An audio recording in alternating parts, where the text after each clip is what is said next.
Welcome back to Movies TV Mad. Of course, you can follow me on Twitter at Movies TV Mad. And a very good day to you, fellow Doctor Who fans. And welcome to Friday's edition of the Doctor Who Daily. Huge day if you're a Doctor Who fan and you happen to be excited about the upcoming season 13, because today is a trailer. Yeah, we're going to get a proper full trailer apparently, and I think it's going to be released on the Graham Norton show. I don't foresee it being released during the day. If it is released while we got sunlight, I will of course do a trailer reaction. Now if it's tonight, because the lighting's crap and I'm only using an old tablet, yeah, that's the channel you're watching right now, very amateur. If it's too dark and all of that, we will do it on tomorrow's Doctor Who Daily, although I'm very busy tomorrow because it's DC fandom, very exciting. And for some of you who are also DC fans and Doctor Who fans, I'm sure you know all about my excitement for DC fandom. But this is the Doctor Who Daily, and we have got a trailer today, very exciting. But I must pre-warn you, this is the Chris Chibnall era, which means you probably won't get anything more than a minute and it won't show off much. But I suppose anything is better than nothing, so it's certainly time to get hyped. So probably tomorrow, on tomorrow's Doctor Who Daily, we will react to the brand new season 13 trailer of Doctor Who, and I can't wait to react to that with you lot. Doctor Who season 13 is being positioned as a reset within Whittaker's era. I'll talk about how I feel about this because we've seen this before, haven't we? Anyway, Doctor Who season 13 is being positioned as a relaunch within the Jodie Whittaker era, and it will be different to any season before it, by Thomas Bacon. But yes, Thomas and Screen Rant, let's be clear here. This isn't the first era of Doctor Who that's had a season with just one story. All right, not a season, but like a story that continues for more than 2 episodes. The upcoming Doctor Who season 13 is being positioned as a reset within the Jodie Whittaker era. Jodie Whittaker's tenure as the 13th Doctor has been particularly controversial. Season 11 lacked a central storyline, making it feel oddly mismatched and incomplete, while Season 12's Timeless Child retcon divided the fan base. This revealed the Doctor is not a Time Lord at all, but rather she is the Timeless Child, a being who potentially predates the universe and who became the base genetic code for every Gallifreyan in the Citadel. The coronavirus pandemic disrupted production of Doctor Who season 13, with showrunner Chris Chibnall taking a very different approach. Doctor Who season 13 has a reduced episode count with just 6 episodes and a single overarching narrative that will run through them all. Ironically, this is a more akin to the classic Doctor Who series, exactly, where stories regularly span 4 to 8 episodes in length. Chibnall is an old school fan who has experience writing serialised stories, so this plays to his strengths, you would hope. Doctor Who magazine 570 includes a number of features dedicated to season 13, and it's immediately apparent it is being positioned as a reset within the Whittaker era. The arrival of new companion John Bishop as Dan Lewis is a core part of this, with the actor insisting the sense of wonder and freshness he brings to the show will serve as a mind reset, according to Bishop. The replenishment of the companions is an important thing in Doctor Who, because once they've lived that life for too long, they understand it all, and what you need as a viewer is someone going.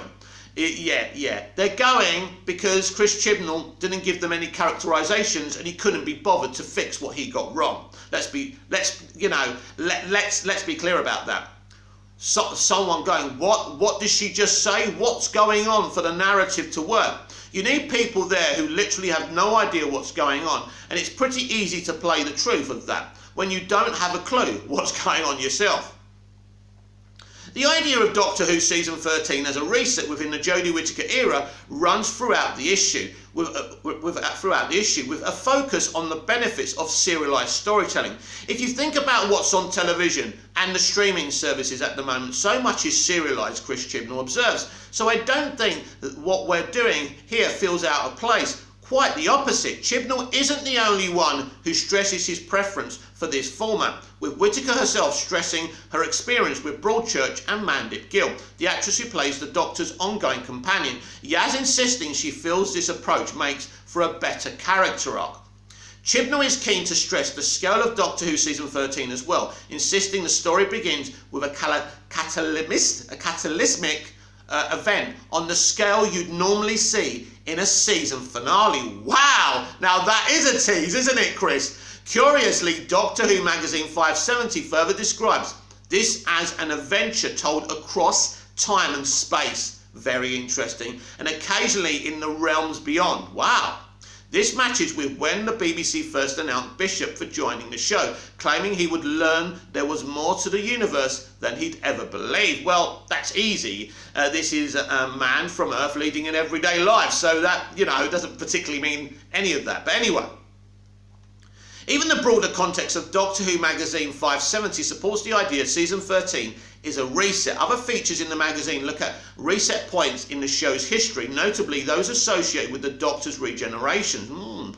It's a smart way of reminding fans that change and renewal have been integral to Doctor Who since William Hartnell's first Doctor regenerated for the first time. Not only does this point to Doctor Who Season 13 being a relaunch, it also prepares the way for Russell T Davies' return as showrunner. Very, very interesting article. And interesting information. Of course, as I said yesterday, this is what they do. Doctor Who's always been about change. As I said yesterday, you can change it, but you can't keep on changing it, right? The reason they're talking about resets is the same reason Stephen Moffat called his final season, Season 10, the first episode, the pilot. Why was that, Stephen? Oh, because this is a pilot and we're starting again. But you're not really starting again, are you? You're not pretty much doing a reboot. This is still the Doctor we've been watching since 1963, right? But because ratings had gone down, he was trying to say, oh, this is all new again. Come in and watch us. Because ratings had gone down because Stephen Moffat lost his mojo, regrettably. And I love Stephen Moffat, and anyone who follows the channel already knows that. So now they're saying, this is a reset. If you didn't like the other two Chibnall seasons, you can come back, right?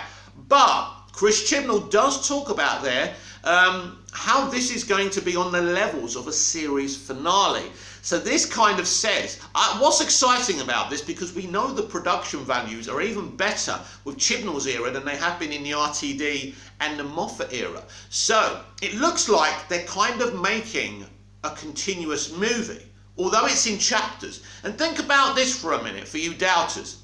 When they actually finish airing this, you can actually binge this as one movie, and I think that's what they're going for. So even though it's chapterized like classic Who was, this is going to be rather different, and I think it's going to be an adrenaline rush. I don't think there'll be time to breathe, and I think actually everyone is right.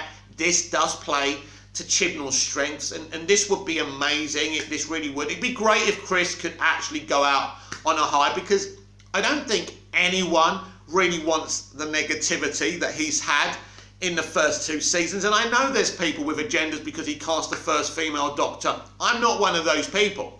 But at the end of the day, there have been mistakes made. It hasn't been consistent. It hasn't consistently worked. And I think this just sounds very good. If this is going to be on a scale of a finale, and it's an adrenaline rush for the whole thing, this could really work. This could be a high-tech, huge blockbuster movie type of thing. And I know a lot of people don't think Doctor Who should be epic, especially fans of the classic era. And the classic era is great. But we're not in 1963, we're not in 1973, we're not in 1983. We are in 2021. And as Chris Chibnall said himself, you see things on Netflix and streamers, they're dealing with one story and it's hugely paced. This is what this generation wants to see. So if you're an older fan, you're saying, well, why do I care about the younger generation? Well, you don't.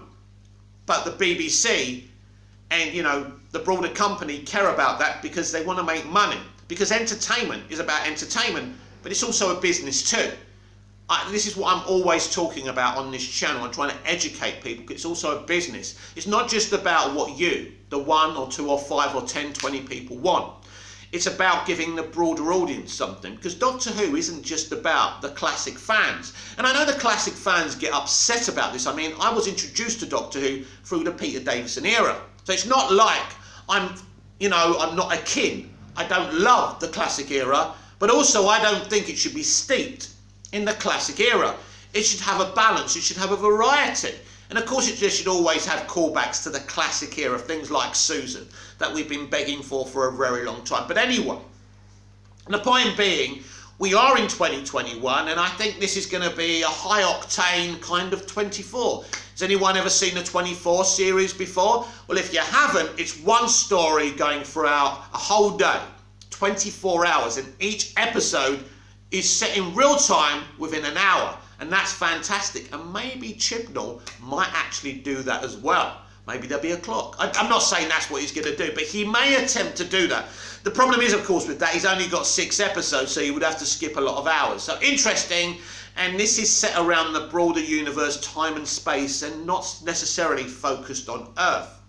So it'll be interesting to see how, John Bishop's Dan is introduced to it. How does he get involved with the Doctor? So this is going to be very, very interesting how they do this. And, they were hinting about a regeneration there. That will be interesting, but, anything's possible, right? But we know that the 13th Doctor won't regenerate till next year. But I spoke about the human metacrisis Doctor yesterday. This is very interesting, because I think David Tennant's human metacrisis Doctor could be involved in this story. Don't be surprised. They asked him yesterday if he would come back. He said yes. Years ago, he said, I'm like a whore, I always go back. So that's interesting as well. But as I said, David and Matt and Peter would always come back. Christopher Eccleston, not so much because of the way he was treated. And that's a shame. And I hope one day, because he's doing Big Finish now, and he's looking good, by the way. He's actually looking more youthful than anyone else who's on Doctor Who right now. But life's, he's doing really well now. He was suffering with depression after he did Doctor Who, and he's really built his life back up, and I congratulate him. I'm so happy for him for that. So yes, David Tennant's human metacrisis Doctor could actually be here. I doubt it, but they could pull something like that off. There's definitely going to be a cameo or something from something in the past. This is going to be huge. Chibnall wants to go out with a bang. He wants to say to all his doubters and haters, you see, I can do it. I could have given you a good era consistently, but you didn't, Chris. And that's the shame. And that's the shame of it all. Because we could have had this concept from the very first season. Imagine that. Season 11 and Season 12 being a continuous story, an adrenaline rush. It would have been amazing. And it would have served this Doctor and these companions really, really well. Why not do that?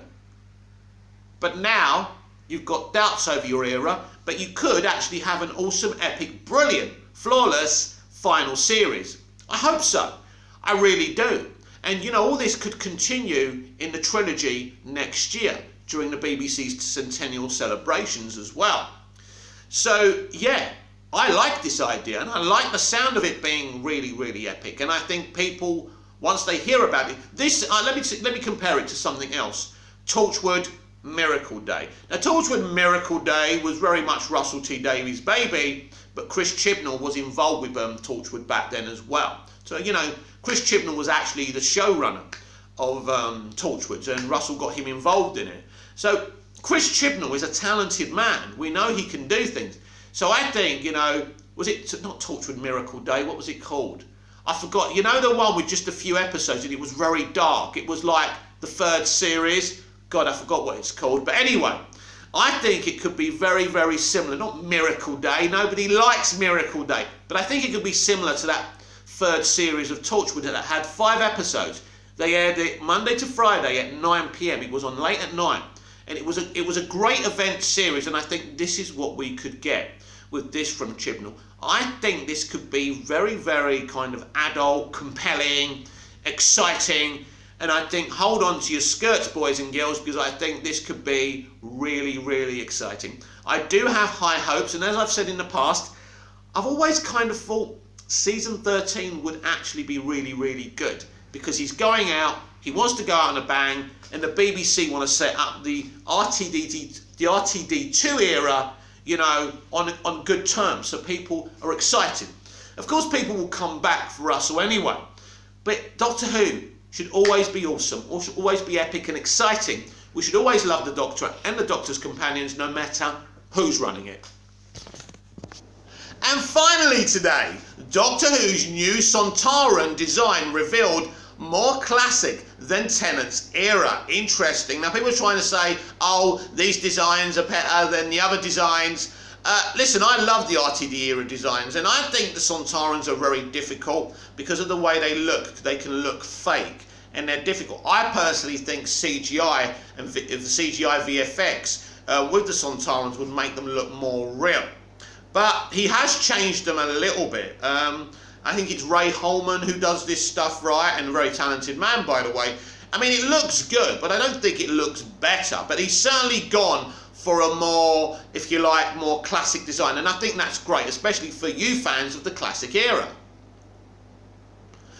A first look at all new Sontarans in Doctor Who Season 13 has revealed the classic villain's new design, looking a lot more like their classic 70s counterparts. The Sontarans are one of Doctor Who's most famous foes, and were introduced opposite John Pertwee's third Doctor in Doctor Who Series 11 Episode 1, The Time Warriors, in 1973. The armoured warrior race, who have often been compared to potato men for their spud-like appearance, went on to appear several times in the show's original run throughout the 70s and 80s. When Russell T Davies rebooted, he didn't reboot it, the sci-fi series in 2000s, it wasn't long before fans started seeing the best of Doctor Who's extensive rogues gallery returning with modernised designs. Chris Chibnall's time as Doctor Who showrunner has deviated as much as it can from the classic and often overused villains the fans know and love. It was only after Jodie Whittaker's first full season as the Time Lord that the show gave into temptation and reintroduced the Daleks, and later the Cybermen, the show's two most famous alien enemies, in order to reinvent the creatures and make them stand out from the popularised and heavily marketed Davies era variants. Chibnall's Doctor Who oversaw a fresh design for both baddies, with the Daleks getting a sleeker, thinner look, and the Cybermen becoming a hybrid of modern and old interpretations. Actually, the Chibnall's Cybermen and Daleks do look pretty cool, in my opinion. New images revealed exclusively in the new issue of Doctor Who magazine and reposted to Twitter via James Johnson show that the Sontarans are the next classic villains to find themselves revamped in the Chibnall era. The images show an all-new Sontaran that looks much more like the original 70s design, featuring a darker fabric spacesuit with armoured attachments, a longer neck, and a scarier, meaner-looking brow line, ditching the Tennant-era blue and reinstating the classic simple helmet design. This new Sontaran is a mix of old and new, like its Cybermen counterparts last season. So this is what James Robson showed. The Sontarans are the best redesign from the Chibnall era, without a doubt. A very well needed revamp after the Moffat era. Again, I'm not going to start saying who did it good, who did it bad. I like what I saw in the Moffat and the Davies era, and I'm not going to slag those guys off for what their people did. But have a look at this and let me know what you think. So I don't know how clearly you can see this. I'll put it as close as possible. But that's what they look like.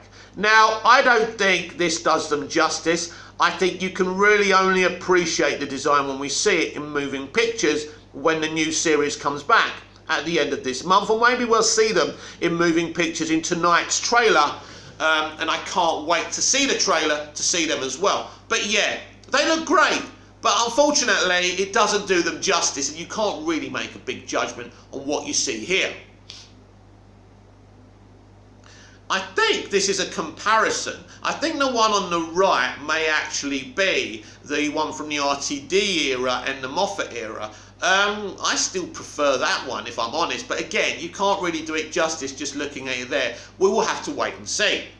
The Sontarans were recently revealed to be one of many Doctor Who villains facing Jodie Whittaker in her third and final series as the 13th Doctor. The shorter event-based series titled Flux will see the Sontarans, the Weeping Angels, and new creatures known as the Ravagers battling with the TARDIS crew, as confirmed by the short teaser released last week as part of the recent viral marketing campaign to build anticipation for the new series. Doctor Who also recently tweeted a picture of a Sontaran ship hovering over the Liverpool docks, causing some locals to go out in search of a real spaceship. Nuts.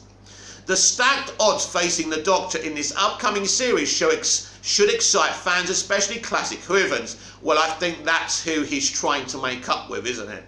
Who will be happy to see the return of the war-hungry aliens. Jodie Whittaker's upcoming Doctor Who season is set to be her last, as she was confirmed recently to be leaving the show alongside showrunner Chris Chibnall. Doctor Who revival hero Russell T Davies was announced to be returning to command the series in 2023, and it's likely that many of the classic aliens will find themselves reinvented all over again in the years to come. The new Sontarans may debut later this month as Doctor Who triumphantly returns for Whittaker's Time Lord Swan Song. I want to know from you, if you're a classic Who era fan, comment down below. If you've left Doctor Who, maybe you were triggered because they cast a female Doctor, something I don't have an issue with, but maybe you did. If you were upset about the characterisation of the 13th Doctor or her companions and you left, will this get you excited? Will the redesign of the Sontarans be more faithful to the 1970s Sontarans in John Pertwee's era? Will that bring you back to Doctor Who? I'd love to know. I think if you're a Doctor Who fan, you should always give a new series, a new episode with a fresh perspective, a chance. And if you still don't like it, walk away from it. That's it. But I don't think marketing and Twitter should be your place you make prejudgments. If you are tempted to give the first episode a look, please do, because at the end of the day, I know some of you kind of want Doctor Who to be actually, you can say, you see it failed, you see it failed, go woke, go broke, all that nonsense, right? But a real Doctor Who fan wouldn't speak like that. I honestly, I know this could be controversial, get me thumbs down, get me unsubscribed from. I'm a Doctor Who fan, right? I haven't really warmed to Chris Chibnall's era, but I've stuck with it. I'm not saying you should stick with it. I'm saying if you don't like what you see, of course you should walk away. But I've still stuck with it because I think even though it has its issues, I don't think it's totally crap, right? If it was really, really bad, I wouldn't watch it. But I don't think it was bad enough for me not to watch it. And the great thing is with me, I've stuck with it and now I'm getting Russell back, which is great. Although I think the people who have walked away from it probably have got Russell back. I think the ratings going down and them not selling the merch and Doctor Who being on its knees in terms of the BBC has got Russell back. And as we heard from Piers Wenger yesterday, he's a man with a vision for Doctor Who, and I can't wait to see that vision. And the Sontarans look okay. I prefer the previous one, but we will see. So there's a Doctor Who trailer tonight, and I will react to it in tomorrow's Doctor Who Daily. This has been the Doctor Who Daily. I am Mick, your host with the most. Just ask your girlfriends and your wives. Sorry in advance, but hey, when you're me, you're irresistible. Please comment down below. Please like, please share, please subscribe. If you haven't subscribed and you like me and you like the video, oh, well, sorry about the wives thing, but you know, yeah, stick with me, right? Hit the notification bell so you don't miss this perfection. And if you're a wife or a girlfriend of the person who's just subscribed, DM me, girl. DM me. I will see you again tomorrow. Only joking, only joking. I will see you tomorrow for even more Doctor Who Daily. Until then, goodbye.